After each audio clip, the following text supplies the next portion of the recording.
we overrate ourselves in terms of what we have as an advantage, because it's been an advantage for us against the other humans. And compared to this, that has perfect fidelity, perfect recollection, exponential more knowledge and context, is going to be easy. It's a humbling time to be a human, but it's also an empowering time to be a human. What makes us so special? And why isn't AI just simply going to replace us all? That's why I'm sitting down with educators, researchers, and practitioners to have an open and honest discussion about the human impact of AI. I'm Doug Atkinson, and join me for the Human Conversation. Kevin Petrie, thank you for being part of the Human Conversation. Doug, glad to be here. Well, you are one of our favorite analysts. You are the Vice President of Research and Head of the Data Management Practice at BARC. Yes, indeed. In addition to having been a number of other things on the product side, you've been an analyst for some time now. Yes, indeed. I been in tech for 30 years. I started my career as a journalist. I was a financial journalist writing about the tech sector during the last boom or an earlier boom during the late 90s. And that was a very interesting time. As with all things within tech and history, things tend to repeat themselves. So there are definitely some similar currents to what we see today in terms of enthusiasm about shiny new objects. But it's been a fun ride, and I'm having more fun now than ever. Well, so I was part of that boom. I was in that bubble. I was rich and then poor all at the same time. Me too. And yeah, there are lots of shares that never got options that never got exercised in a company or two. But so I remember, because I tell the story often. I was in government in a previous life, and we were blowing up the unemployment offices in Massachusetts, and the consultants came in and said, well, we should use this thing, the internet, and build a job bank and a talent bank and put it all online. And I was like, what? And they, I got Netscape Navigator to figure out what was going on here. And I thought, well, this is where it's all going. I mean, it felt a lot like it feels right. When I first saw the internet through Netscape Navigator, I thought, okay, that's the future. That is the future. And I'm going to go. And I taught myself HTML and became a web developer and became part of that whole bubble. And so it sounds like you were in had a similar perspective. Yeah, I was an English and Spanish major.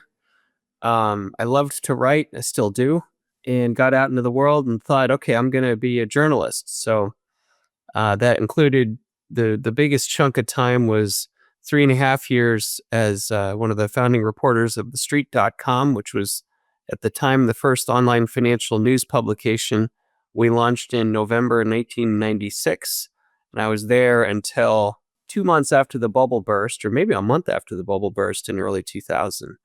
And it was really an interesting time. I was a scared kid in New York for a while, and then in San Francisco, finding my way in the world.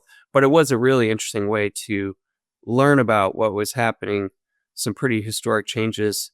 It is funny to think back to that time because there was the iconic sock puppet ad for, I think, Pets.com in the Super Bowl. And people were assuming that the internet itself was a competitive differentiator and path to profits. And now it's simply table stakes. And I won't be surprised to see if AI, I think it already is, taking a similar path. AI is not a differentiator.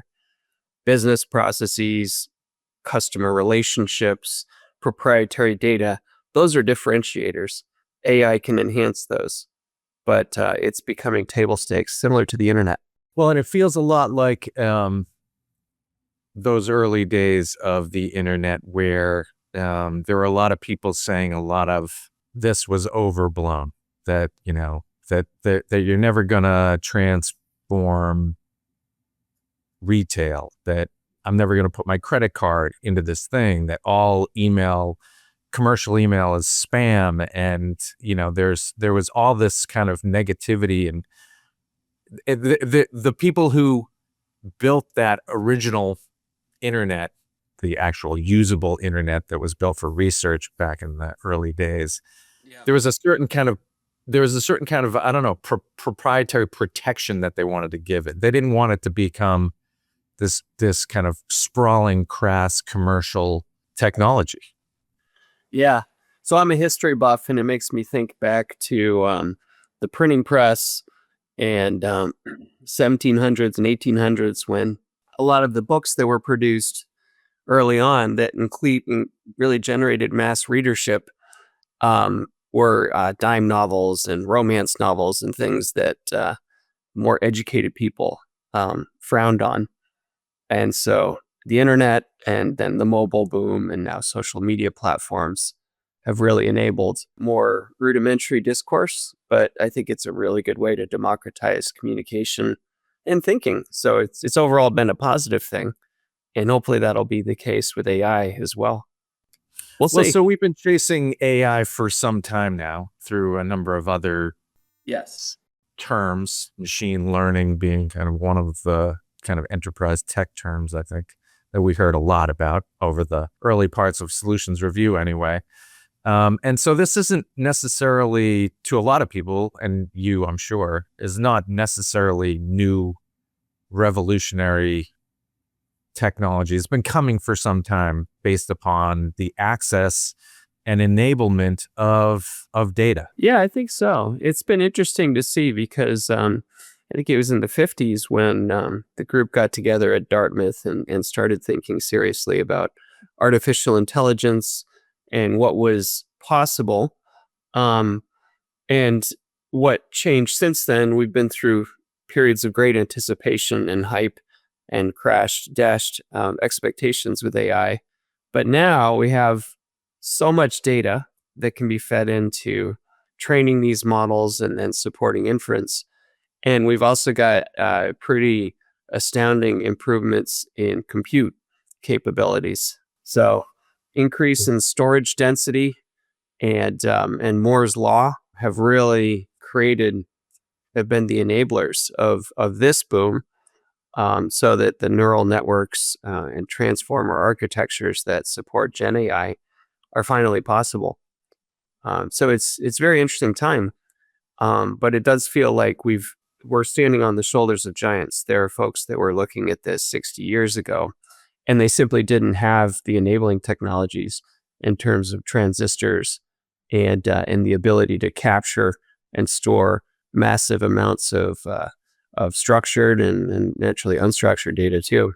Well, and that feels like to me why we are now able to have this moment is that all the elemental pieces have come together, the speed and the processing power, the advancement with regard to GPUs and neural networks and the design of neural networks, and then just the raw ingestion into LLMs of just massive amounts of data. And we are now hitting our head against all the concerns that completely let this thing loose, and that is, the energy required to power it, the cost at which tokens have to be expended in order to generate these results, but also data. And this is really kind of your sweet spot. But as companies are thinking about this, and we all are I absolutely marvel, and I was using it all morning this morning. I marvel at these generative engines. They are unbelievable and incredibly, I would say, talented, genuinely talented at kind of expressing my hopes and dreams about ideas I have. They're great collaborators. It's remarkable what it can do.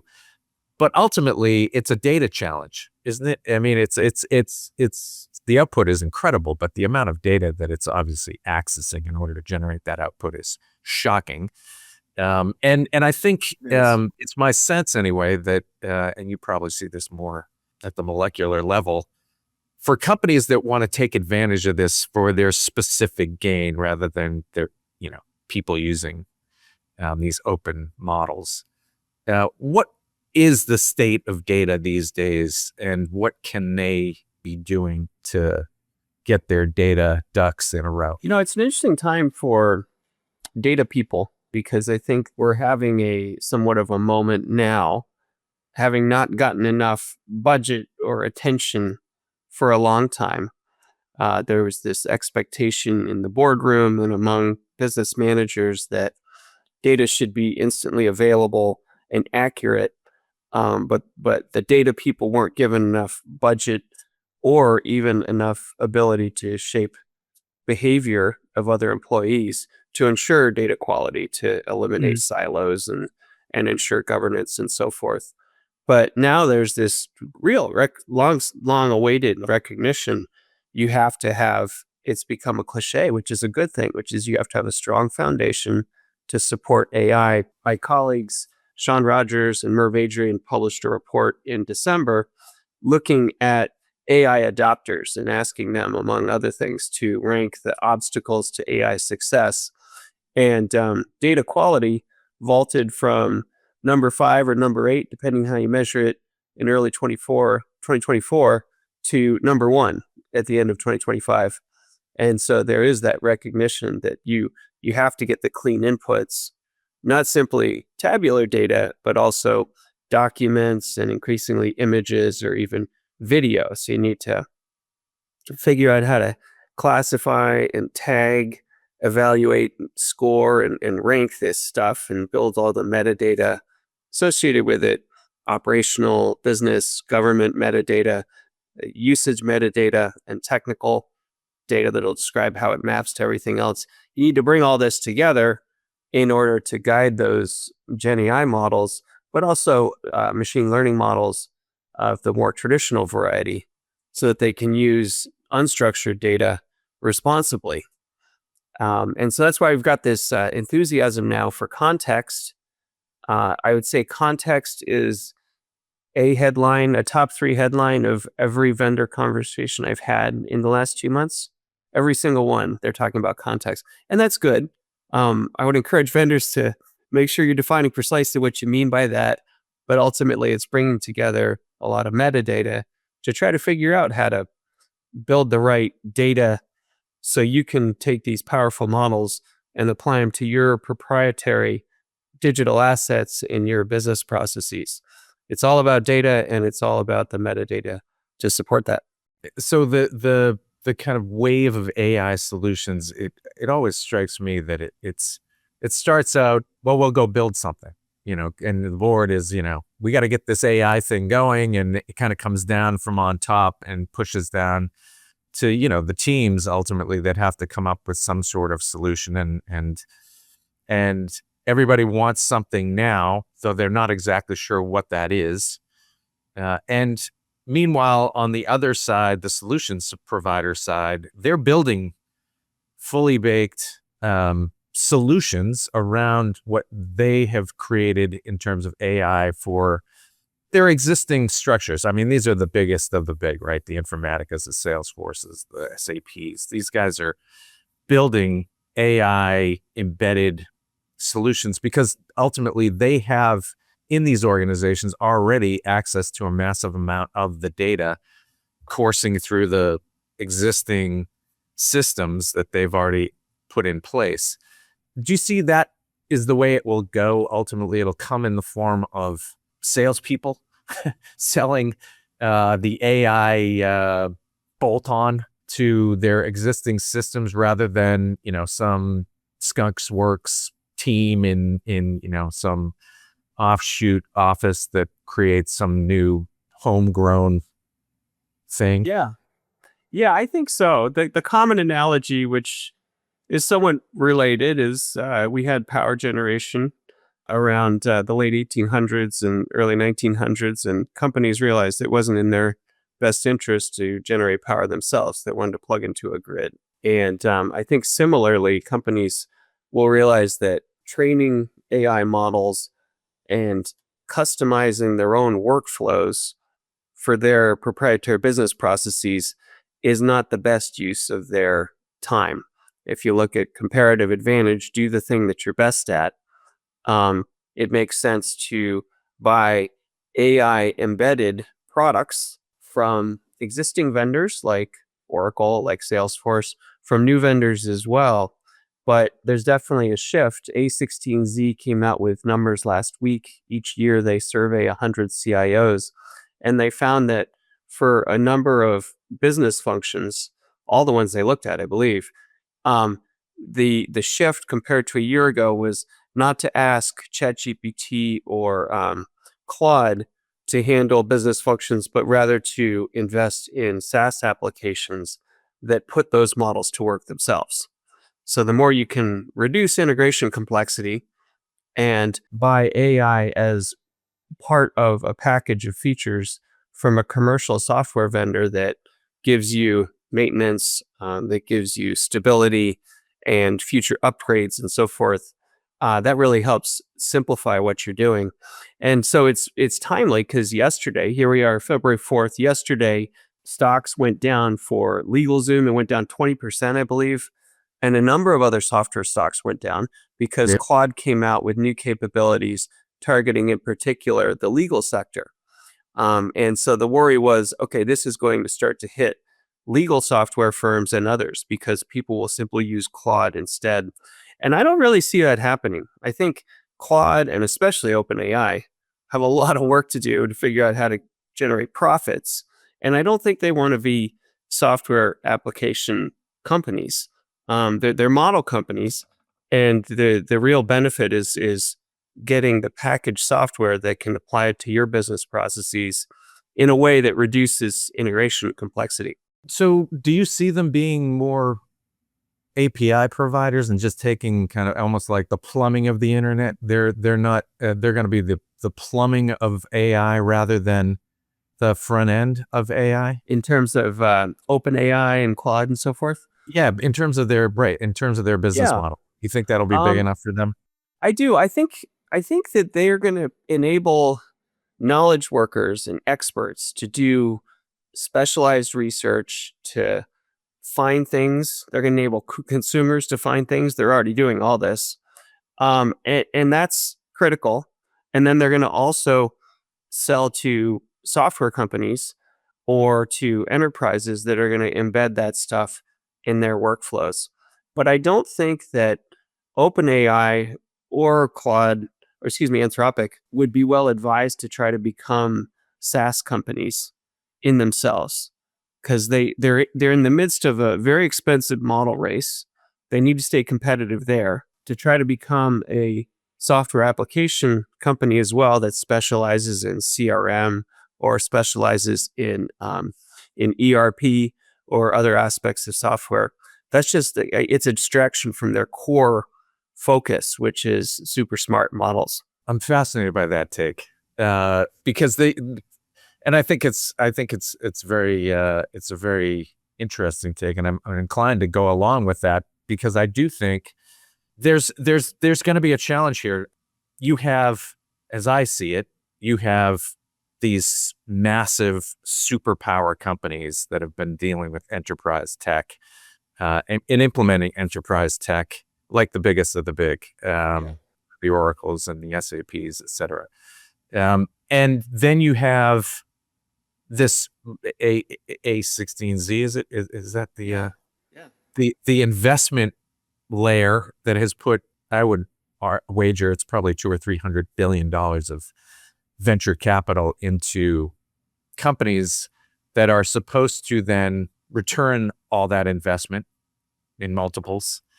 And all those companies are going to have to come up with front end solutions. They're going to have to, I mean, they're the ones that are going to be, I would expect, upsetting the existing whatever revenue models exist, right? Upsetting, honestly, consulting and legal and accounting, and I mean, where there are big opportunities and big dollars being spent.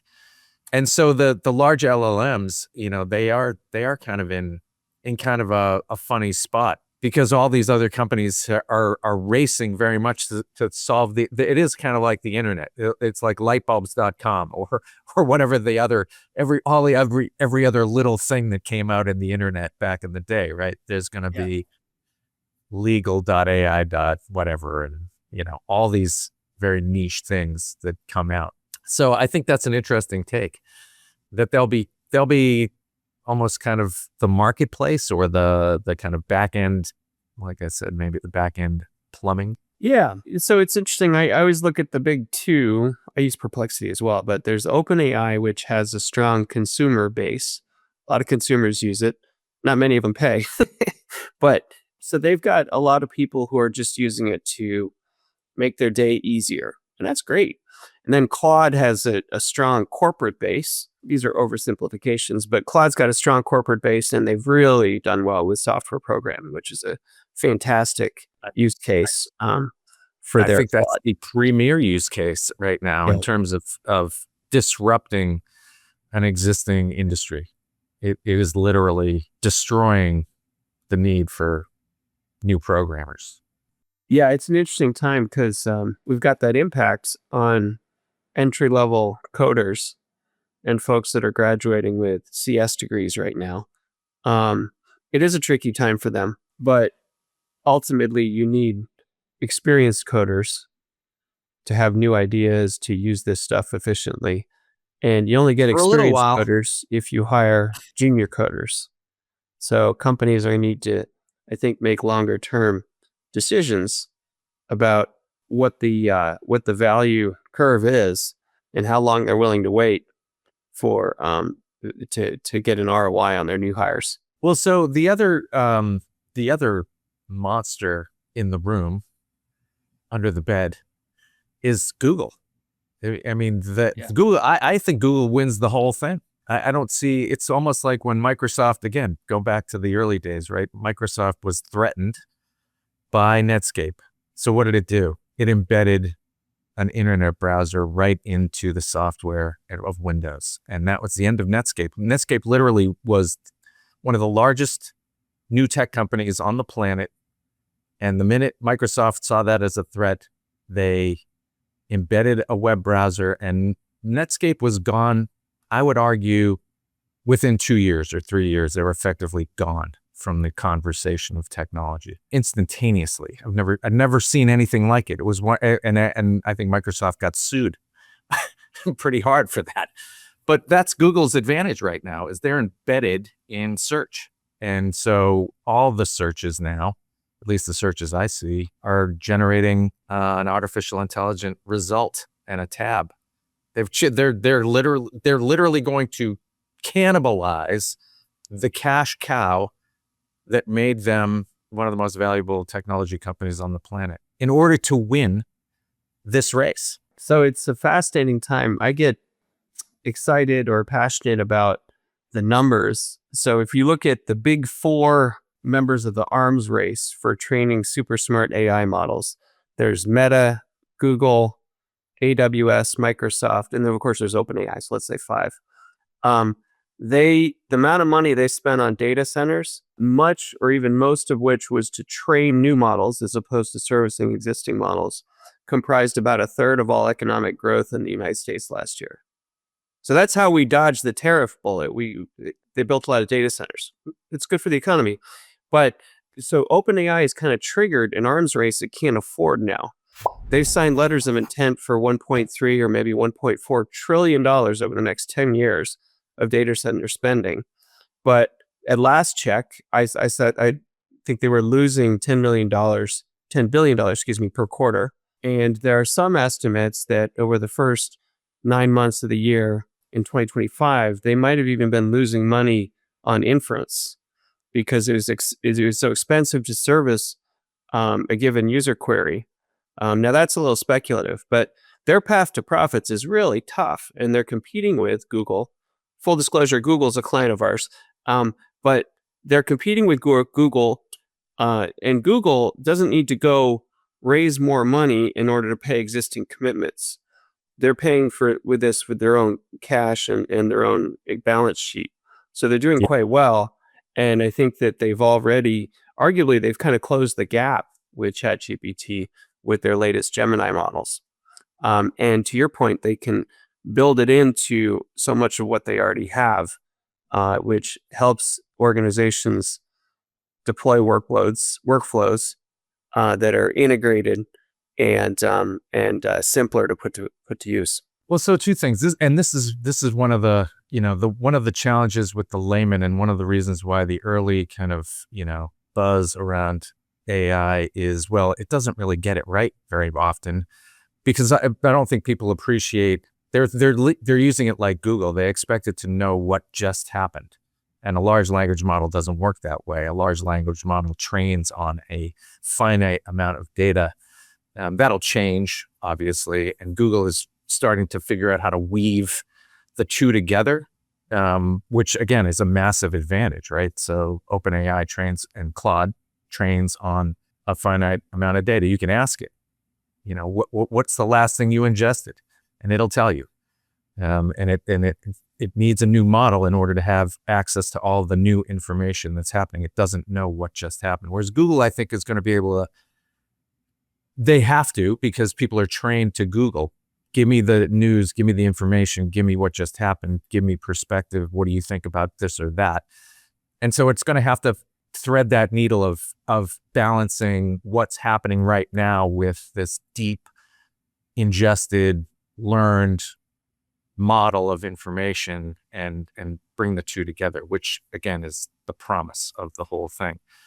But secondarily, the idea that OpenAI is just burning money and doesn't have the massive stockpiles of cash that Google has acquired over the last 2 decades is a problem for them that they have to solve immediately. And I believe the way that they are going to have to solve it, this is my supposition, is they have to go take economic resources away from existing industries. And I think they're going to start with the consulting industry. I think their game is to disrupt the massive consulting companies with API, with very proprietary API implementations for millions of dollars that basically replaces your need for paid hours of consulting time. It could be. It is interesting, though. I think it's fascinating to look at the consulting model, because you've got these supposedly super smart assistants that with near zero marginal cost can give you great analysis and so forth. But for the near term, there's still a need to figure out how to build this into your business processes. And if you can hire a McKinsey or a Bain to help you build it, and they're adjusting their business models so that you pay them based on the implementation success.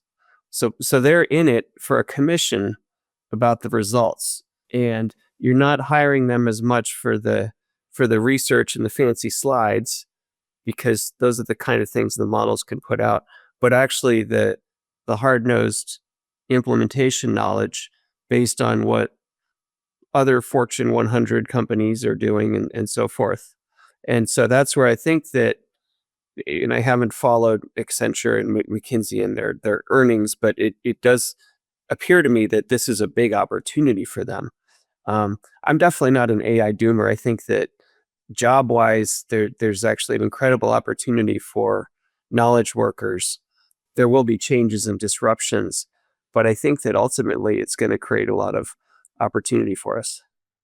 And consulting is probably one of those winners. Well, I think it is a winner in the short term, and I couldn't agree with you more. That I think that most companies will turn to their consulting companies, their large consulting partners, and most large consulting companies will be in their face saying, "Let us do this for you." But this is always the game in business, right? You have a massive entity, OpenAI and Claude, I would argue, who can't. They're running out of oxygen. They won't be able to breathe. They have to take somebody's lunch money, and they're going to go after consulting's the easiest thing for them to get, because in the end they are information workers. I mean, and you can buy a service layer pretty easily, I would argue. They might even end up buying. I wouldn't be a bit surprised to see OpenAI just consume some large service company and become effectively an implementer of their own model. That's very interesting. That could be. Yeah, I think this is going to be a really interesting transformative year for Anthropic and OpenAI, because they both are to varying degrees competing with Google. So they both have the profit problem. Anthropic, I think, reasonably expects to get to profit sooner, much sooner than OpenAI, they've been much more focused strategically. They're killing it with the developer use case. OpenAI has been kind of all over the place, in my view. A lot of strategic indirection. Sam Altman wants to design and build chips with Broadcom. They're getting into the ads business. They're doing all kinds of things, and they're spending all kinds of money.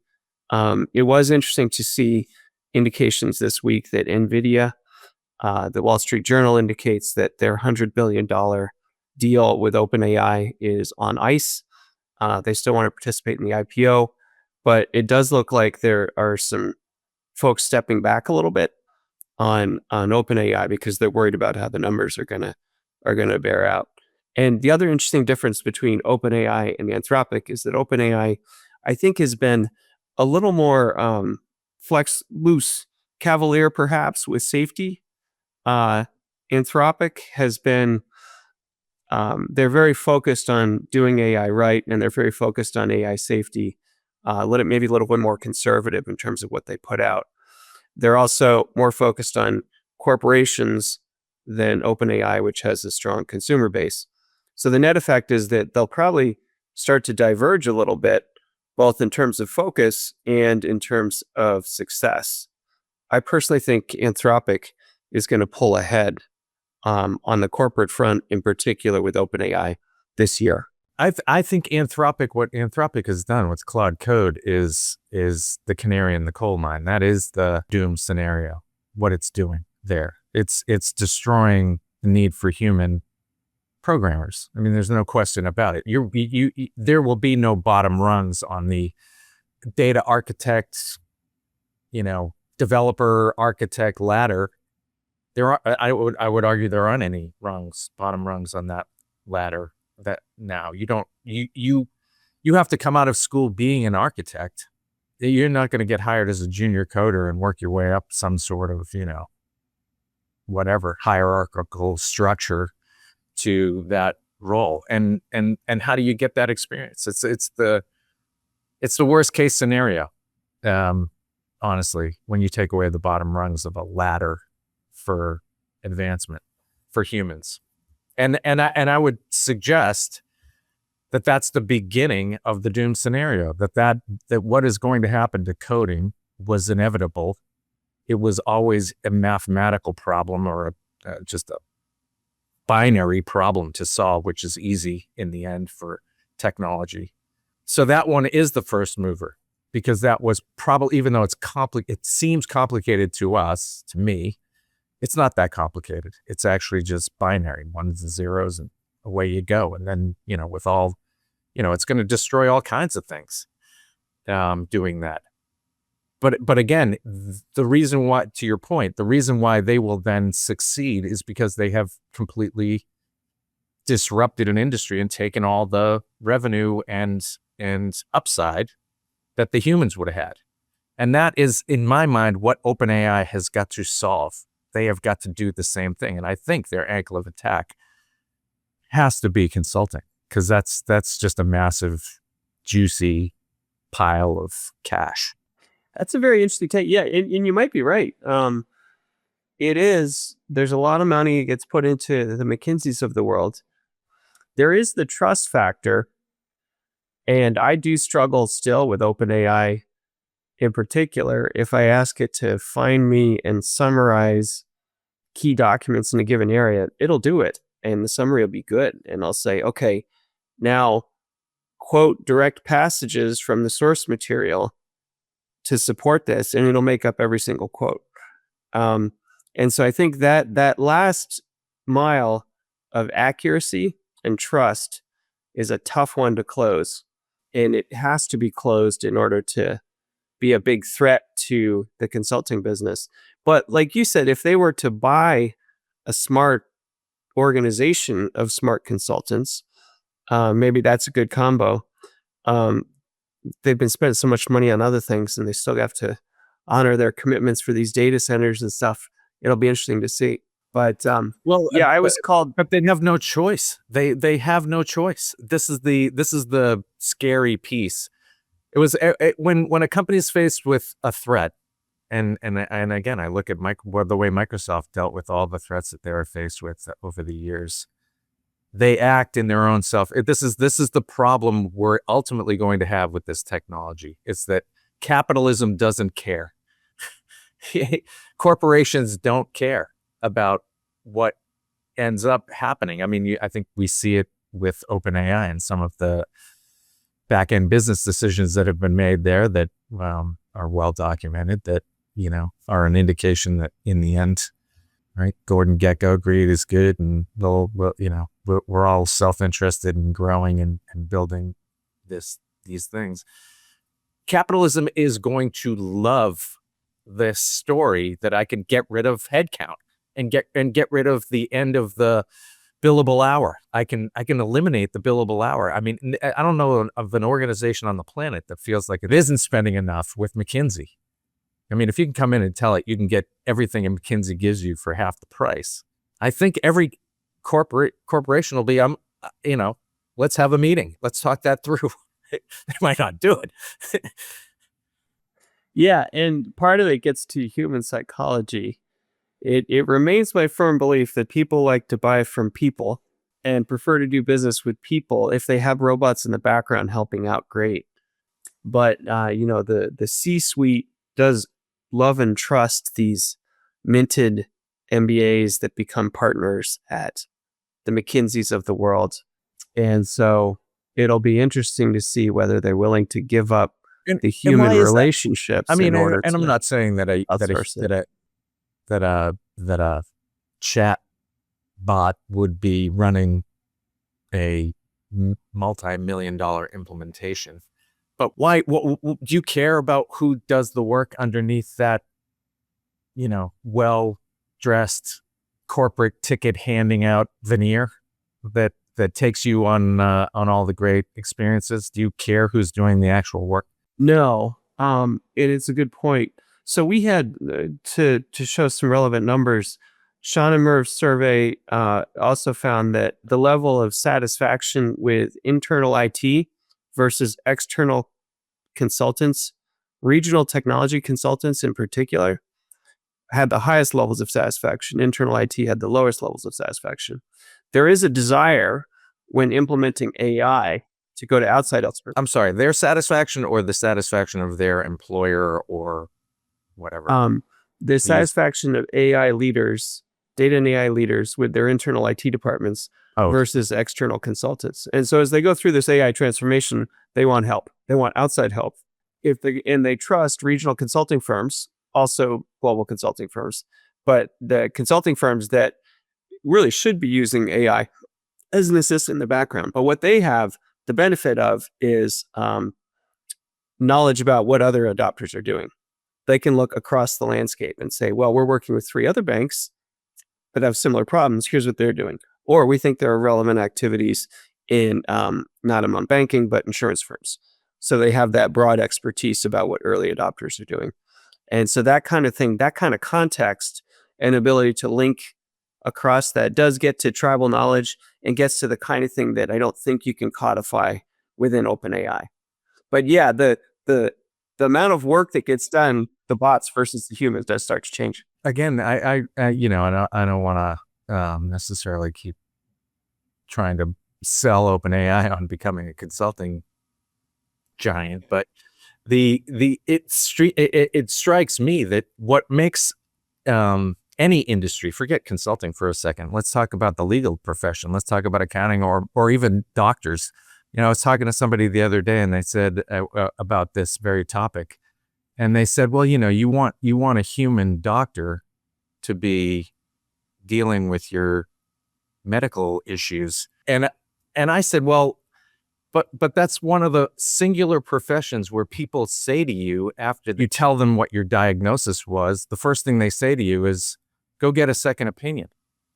I mean, there's almost a cultural skepticism of whether that doctor knows what they're talking about. Yeah. So it's like, don't take that person's word for it. Go get a second opinion. And when I think about that universal scenario, I think, well, that again is like an indication that like AI is going to be easy. It's going to be easy for AI to at least augment, these traditionally human professions. Because in the end, maybe that person was having a bad day. Maybe their, life is upside down. Maybe they, spent a little too much time doing something else the night before. And maybe they missed that spot on your x-ray because they're human. And this is the concern I have, is that we overrate ourselves in terms of what we have as an advantage, because it's been an advantage for us against the other humans and mammals. All mammals. We're the most advanced mammal.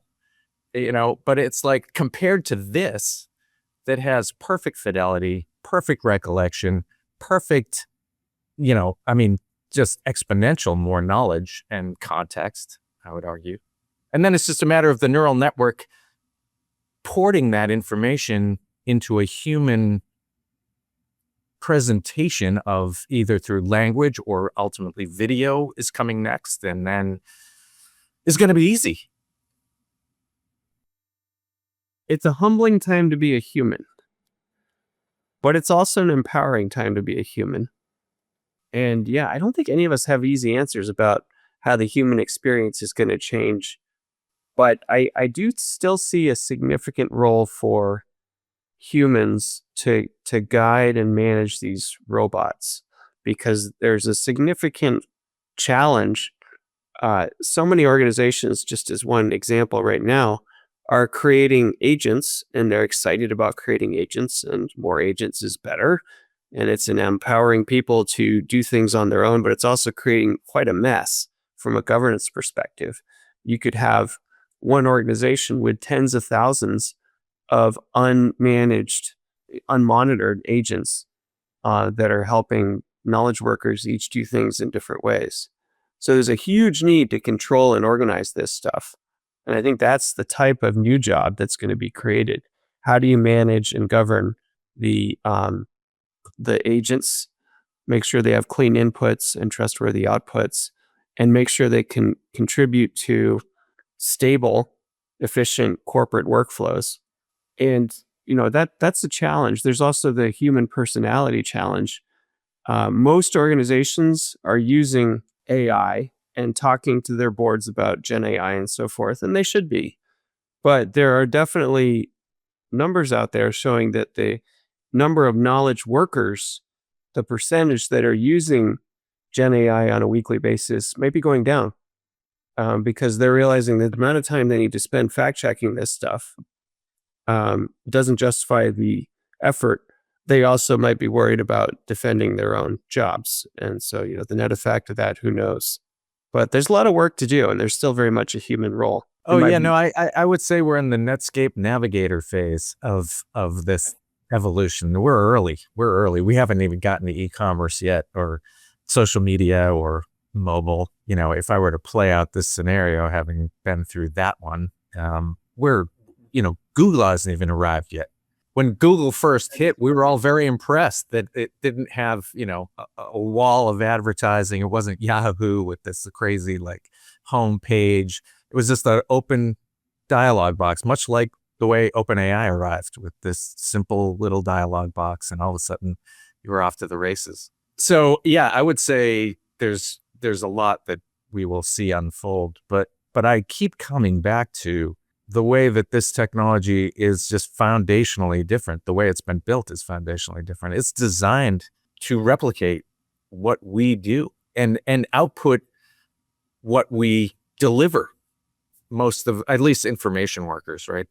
Forget the robots and self-driving cars and all that other stuff. That's all very interesting. But I think information workers are the first ones that are going to be disrupted. And I think will be easily monitored and modeled and replicated. And then again, you'll be able to buy thousands. It's interesting. We have seen at Solutions Review a massive spike in our site traffic for a year, after the pandemic and the way things had kind of panned out with generative AI, and we kind of took our foot off the gas of content creation in the traditional way we had done it. And we had seen kind of our site traffic kind of taper. And we figured, we were kind of dead in the water with regard to organic search because all this generative content was going to blow us out of page one, and organic search was going to be gone to us. And ultimately we've seen, Google change the way it presents results. So we're not being presented as often on page one. And so inevitably you would expect your site traffic to go down, but our site traffic has gone up, and it's going up rapidly. And the only explanation I can have is that those are not carbon-based site visits. They're agents that appear to be, because our web host will tell us, we scrape out all the bots. These aren't bots. These aren't people reading the bot languages, the classic bot, whatever footprint. These are digital workers. This is digital agents that are running around pretending or appearing to be That's humans. very interesting. But they are learning from your site and doing things for humans, which is good, Well, presumably, and presenting an your output, content to those humans. right, but the workers that would have done that in the past aren't needed anymore, because you can swarm it with $19.99 a month of whatever, that's what's coming. Don't you think, Kevin? I mean, what we're going to see is in the end, a bunch of subscriptions for digital workers. You're just going to buy them by the month. Yeah, that could be. Yeah, that could be. There could be companies that simply offer agents. Yeah, that's probably a likely scenario.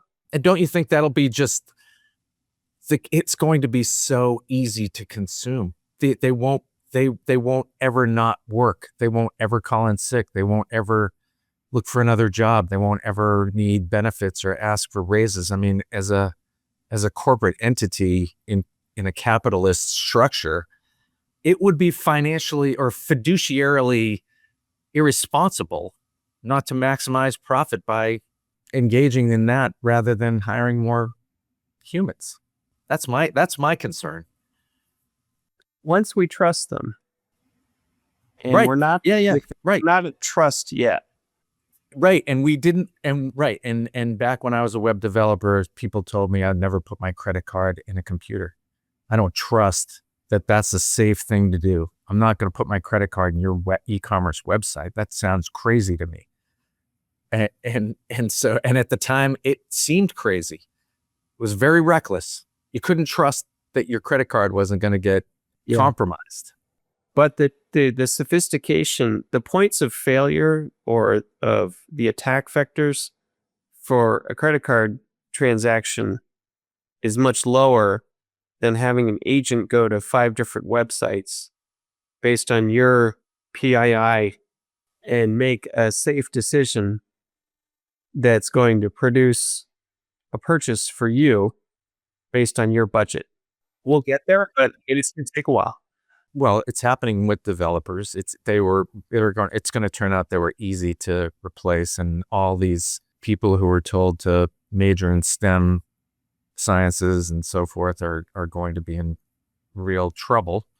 But then it's going to have, it's easy to do in customer service. I think we can all agree right now that almost everybody who we're dealing with in customer service, we wonder, and it seems like most of them are digital at this point. And quite frankly, as opposed to being offshored sometimes in faraway lands where it was the kind of running inside joke that they were clearly not of your country of origin and everybody would, have fun with that. Again, that might be considered a better experience to have digital customer service. It's more available. You're not as long hold times. I mean, it may have access. I've seen a mix of CSAT numbers, customer satisfaction numbers. Some are showing higher levels of satisfaction, but it's tricky because if you have an irate customer, in a lot of cases, they want to talk to a person. Certainly older demographics do. And the ability to get to a person is getting harder and harder. So there's the risk of churn. How soon? I mean, let's face it, with Synthesia and some of these other language processing solutions, it's like an older person and I'm an older person, you just won't be able to tell the difference. You see the little short videos popping on my feed anyway, where it's like this person's got a speakerphone and they're talking to some agent, and the agent is clearly digital, but it's almost impossible to tell.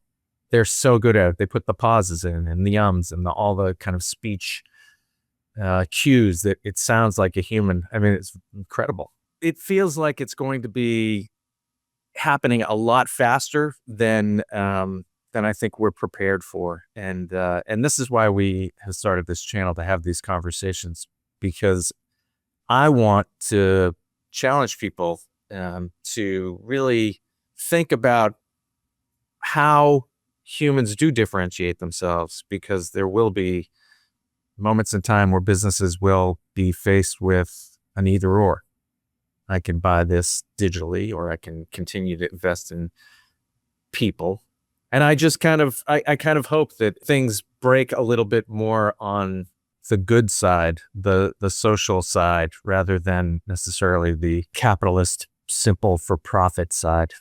I think, yeah, it's going to be interesting because human psychology is going to become really important. And maybe that's the major of the future rather than computer programming, because you need to think hard about what's going to make your customers want to buy and work with you. I do believe customers ultimately don't build relationships with bots. I know there's evidence to the contrary, but ultimately we're here to help each other and work with each other. The Wall Street Journal had an article, I think just a couple of days ago, about how there's a rebellion brewing in rural communities against AI. I have family members that live in rural places, and sometimes they're folks with older demographics, but there is sort of a resistance to AI. And those people, you want to do business with them. And so we got to figure that out, because there's going to be a trade-off of efficiency versus relationship with the human who writes checks. And we got to figure it out.